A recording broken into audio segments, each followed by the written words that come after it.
قد زانت ذي الدنيا وسموا حبا قصد العليا صاغوا للمجد رسالتهم وأبوا إلا نورا هديا بهم قد زانت ذي الدنيا وسموا حبا قصد العليا صاغوا للمجد رسالتهم وأبوا إلا ایک مرتبہ حضور تشریف فرما تھے، گفتگو ہو رہی تھی، کسی شخص نے بیچ میں سوال کیا، یا رسول اللہ متی الساعہ، یا رسول اللہ قیامت کب آئے گی؟ حدیث کی کتابوں میں بہت اہم بلکہ سب سے اہم کتاب ہے، اس کتاب کا نام بخاری شریف ہے، اس میں یہ حدیث ہے کہ اللہ کے نبی گفتگو کر رہے تھے، درمیان میں کسی شخص نے سوال کیا متی الساعہ یا رسول اللہ، حضرت قیامت کب آئے گی؟ تو اللہ کے نبی نے جواب نہیں دیا، اپنی گفتگو جاری رکھی۔ جب گفتگو مکمل ہو گئی، یہ ایسے مان لیجئے جیسے آپ کا ٹیچر لیکچر دے رہا ہے اور آپ بیچ میں کھڑے ہو کر سوال کرنے لگیں، تو اس نے آپ کے سوال کو ایوائڈ کیا اور اپنی بات پوری کی، پوری کرنے کے بعد پھر کہا کون بول رہا تھا، اب بتاؤ جی کیا سوال تھا تمہارا، کیا کوشچن ہے؟ تو ٹھیک اسی طرح سے اللہ کے نبی نے ان کی بات نہیں سنی، اپنی بات جاری رکھی۔ جب بات مکمل ہو گئی پھر فرمایا من السائل، پوچھنے والا کون تھا؟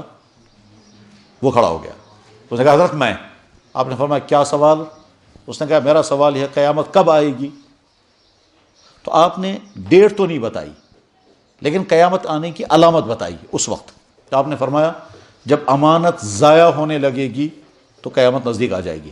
اذا ضیعت الامانۃ فانتظر الساعہ، جب امانتیں ضائع ہونے لگیں تو تم قیامت کا انتظار کرنا۔ اس شخص نے کہا کیف ضیعت الامانۃ، امانت کیسے ضائع ہوگی؟ آپ نے فرمایا اذا وسد الامر الی غیر اہلہ فانتظر الساعہ، جب کام نااہلوں کے حوالے ہو جائیں گے تو سمجھ لینا قیامت آ گئی۔